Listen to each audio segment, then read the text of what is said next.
Avant d'être l'un des plus beaux ragazzo del mondo, Antonio...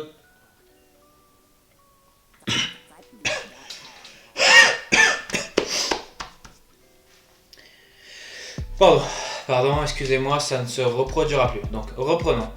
Avant d'être l'un des hommes les plus séduisants d'Europe depuis sa merveilleuse greffe de cheveux, Antonio Conte est surtout l'un des meilleurs entraîneurs du monde. 45 minutes de très haut vol au Camp Nou face au Barça jusqu'à l'entrée de... Mais surtout, un match dimanche soir qui s'annonce bouillant face à la Juve. Les observateurs s'accordent tous. Pour la première fois depuis la saison épique 2001-2002, le Scudetto est promis à une lutte féroce entre les deux ennemis de toujours, la Juve et l'Inter. Alors comment Antonio Conte a révolutionné un Inter moribond de Luciano Spalletti en vrai prétendant au Scudetto? On va essayer de voir ça de suite. Adesso.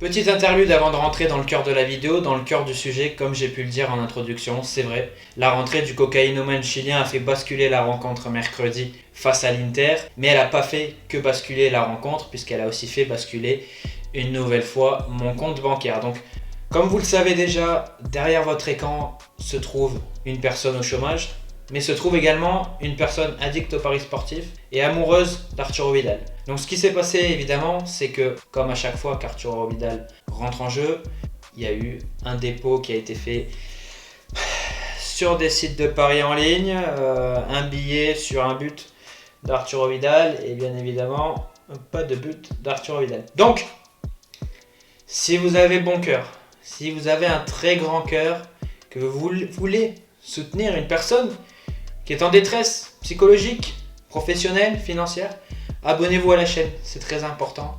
Mettez un pouce bleu sur la vidéo, c'est aussi très important et je vous en serai vraiment très reconnaissant. Merci à tous. Interlude terminé, on peut passer maintenant au cœur du sujet, au cœur de la vidéo, à savoir le début de saison d'Antonio Conte à l'Inter, comment il a transformé une équipe qui n'intéressait plus personne en un véritable prétendant au Scudetto. Pour répondre à cette problématique, j'ai dégagé deux parties. Donc dans la première, très simplement, on va voir le système utilisé par Antonio Conte et les hommes. Et dans une deuxième partie, comment joue l'Inter avec ses forces mais aussi ses limites, ses faiblesses. Première partie donc, le système et les hommes de Conte à l'Inter. Et évidemment, très peu de surprises, on retrouve le fameux 3-5-2 de Conte. Et un système, c'est bien, mais avoir des joueurs qui rentrent dans ce système, c'est mieux. Et ce qu'on va voir de suite, c'est qu'à l'Inter, il a trouvé les joueurs presque parfaits à quelques exceptions près pour ce système. On le sait, la base pour Conte, c'est la défense. On ne dit pas ça de façon péjorative, mais on sait que Conte, pour pouvoir mettre en place son 3-5-2, il a besoin de compter sur un back four, comme on dit en Grande-Bretagne. Un back four sur lequel il va pouvoir capitaliser et un back four qui va le sécuriser défensivement. Et c'est vrai qu'à l'Inter, il a trouvé tous ces ingrédients parce que d'une part, dans les cages, il a un véritable monstre avec Handanovic. Mais surtout, en plus, ce Handanovic, on savait que c'était un monstre sur sa ligne, mais on découvre semaine après semaine, match après match, qu'il est bien plus à l'aise au pied qu'on aurait pu le penser. Et devant lui, on a trois joueurs très solides, trois joueurs très rugueux, avec De Vrij, Godin et Skriniar. Et du coup, avec ce back four, ça permet à Conte d'être serein défensivement et de pouvoir ensuite mécaniser son jeu et d'établir le jeu qu'il a envie de mettre en place à l'Inter. Élément essentiel d'un 3-5-2, on retrouve sur les côtés pour l'instant à droite soit Candreva, soit D'Ambrosio.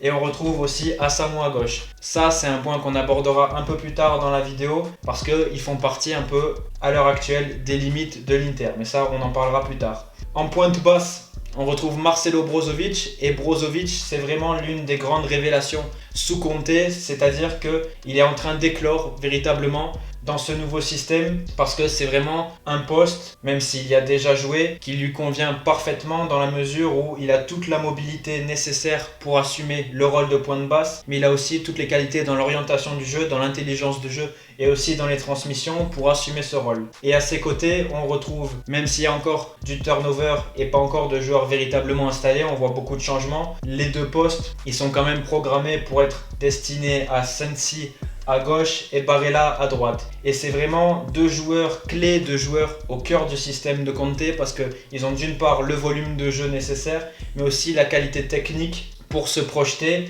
et être un véritable lien dans le cœur du jeu entre la défense et les 5 défenseurs, mais aussi le front de l'attaque.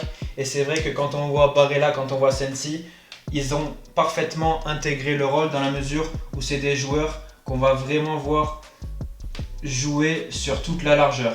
C'est vraiment de toute façon le rôle qui est attendu pour deux joueurs à ces postes-là et forcé d'admettre que c'est un rôle qui leur convient très bien à l'heure actuelle. Et sur le front de l'attaque, en théorie, on retrouve Lukaku. Donc ce qui est intéressant avec Lukaku, c'est que c'est un joueur que Conte a toujours voulu depuis qu'il est coach. Il l'a voulu à la Juve, il l'a voulu à Chelsea et il a enfin réussi à l'avoir à l'Inter. Et on comprend pourquoi, parce que Lukaku a la faculté d'une part, par sa puissance et par sa vélocité, d'attaquer la profondeur quand le jeu le demande, mais c'est aussi un formidable point d'appui. Et on va voir dans la deuxième partie, quand on parlera du jeu de l'Inter, pourquoi c'est intéressant. Mais c'est un joueur qui est capable d'être un véritable point d'appui pour l'Inter, que ce soit sur des longs ballons, mais aussi sur du petit jeu. Et à ses côtés, même si Alexis a une place à prendre et a une carte à jouer, à l'heure actuelle, c'est surtout Lautaro Martinez. Et ce qui est excellent avec Martinez, c'est que d'une part, il a une grande mobilité. Donc, soit on va le voir décrocher au cœur du jeu pour venir chercher des ballons. Et une fois qu'il est au cœur du jeu, ce qui est intéressant, c'est qu'il va aller chercher soit un troisième homme qui peut être Barella par exemple, soit un troisième homme également sur les côtés avec les montées des latéraux. Ça, c'est juste un exemple parmi tant d'autres qu'on va approfondir dans quelques minutes. Et ce qui est bien aussi avec Lautaro Martinez, on l'a vu face au Barça, c'est qu'il a la puissance et la vitesse pour aussi attaquer la profondeur. Et on ne parlera pas de ses qualités techniques qui sont bien évidemment au-dessus de la norme et qui font de lui un joueur très intéressant. Donc là, on a essayé vraiment d'être concis, synthétique sur le système et les hommes mis en place par Conte. Et maintenant, on va parler vraiment de ce qui nous intéresse le plus, à savoir le jeu. Petit aparté avant de parler de ce qui nous intéresse, à savoir le jeu de l'Inter. La première, j'ai reçu beaucoup de commentaires injurieux, dégradants, offensants sur mes qualités de dessinateur. Donc j'ai pris la décision de ne plus dessiner les surfaces de réparation. Bravo, vous avez gagné. Et deuxième point, nettement plus important, nettement plus intéressant, elle concerne l'image de Conte, à savoir qu'il est souvent vu comme un entraîneur très défensif, tourné vers la défense. Mais ce qui est assez paradoxal, c'est que c'est un entraîneur qui est beaucoup plus intéressant à analyser, à regarder sur les phases avec ballon que sur les phases sans ballon. Et on va essayer de voir ça de suite. Je ne sais pas si ceux qui regardent cette vidéo ont eu la malchance mardi de voir Galatasaray Paris Saint-Germain, puis la chance mercredi de voir Barcelone-Inter. Mais cette semaine de Ligue des Champions nous a permis tout d'abord de nous rappeler à quel point le 3-5-2 n'est pas un système de bricolage, n'est pas un système avec lequel on peut improviser, mais est un système qui demande énormément d'exigences tactiques et qui est très difficile. Et entre Galatasaray qui nous a donné le mauvais exemple mardi et l'Inter qui nous a donné le bon exemple mercredi, cette semaine de Ligue des Champions a été un très bon rappel sur ce point-là. Dernier aparté terminé, passons maintenant à ce qui nous intéresse, le jeu sous Conte.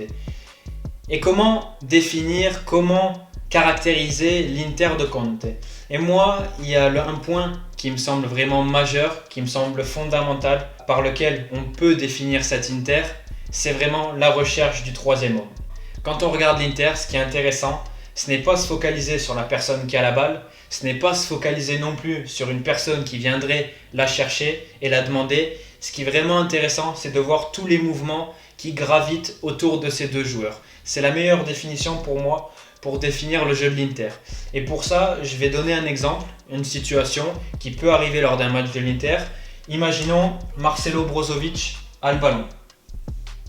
On a sur le front de l'attaque Lautaro Martinez qui décroche pour venir chercher dans les pieds un ballon de Brozovic.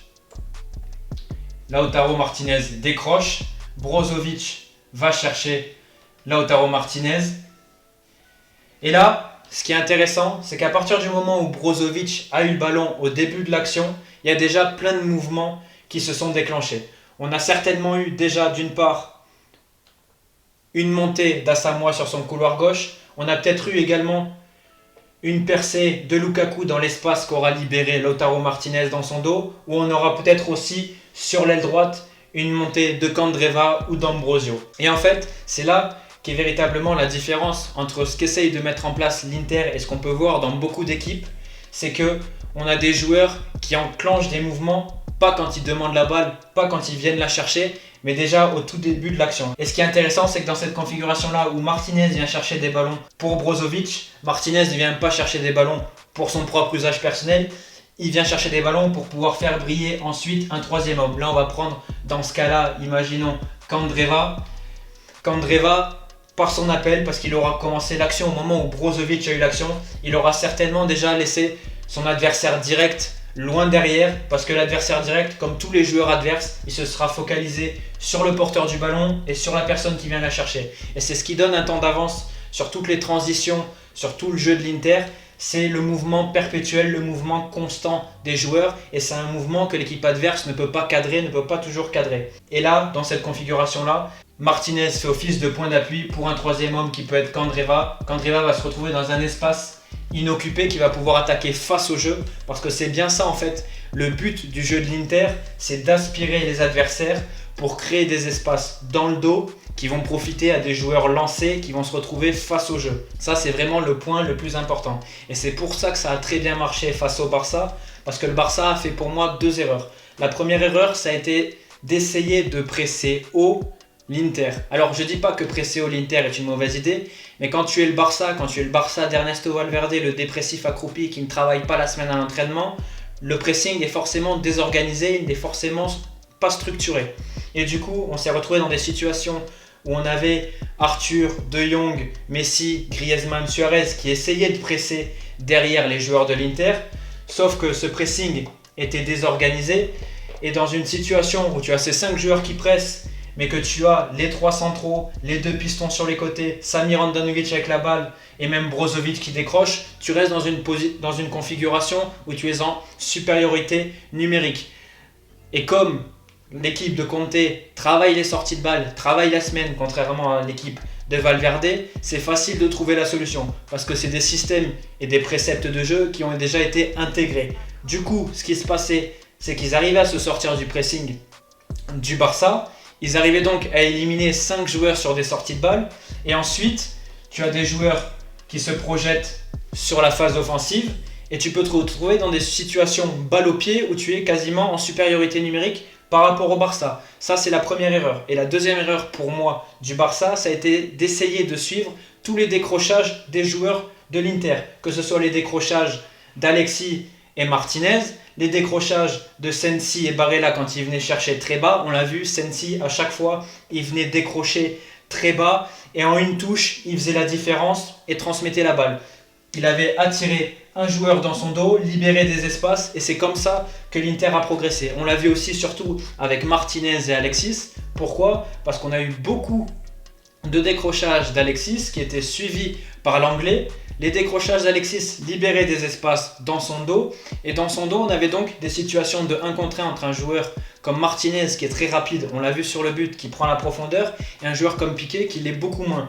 Et ça a permis aussi de faire des différences dans la profondeur, car c'est ce qui est intéressant avec l'Inter, c'est que c'est une équipe qui ne cherche pas essentiellement les relais dans le jeu court, mais c'est une équipe qui est aussi capable de se servir justement de ces relais-là pour les sauter et chercher de suite la profondeur. C'est-à-dire qu'un Martinez, il va venir chercher les ballons dans le petit jeu, Brozovic ne va pas forcément jouer avec lui, c'est pas parce qu'il décroche qu'il va lui donner. Par contre, le décrochage de Martinez, ça va laisser des espaces dans son dos qui peuvent être mis à profit par d'autres joueurs.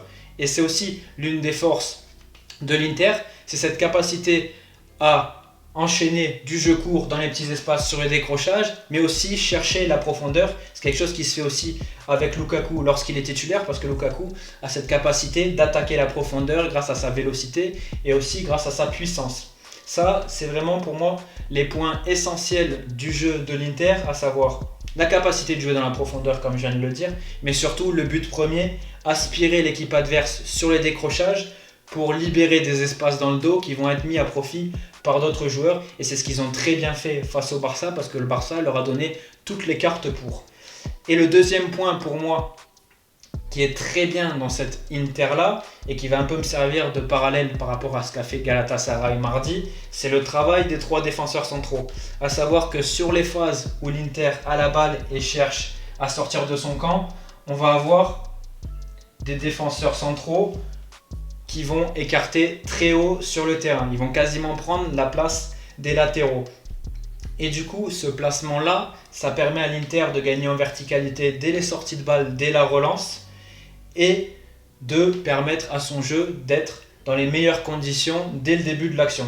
Mais ça, c'est le point avec ballon. Mais ce qui est très intéressant, et ce qu'a pas fait du tout Galatasaray mardi, c'est que sur les phases défensives, les trois centraux resserrent très fortement dans l'axe. Et ça laisse du coup aucun intervalle dans l'axe du terrain parce que tout est verrouillé par les trois qui sont très fortement liés.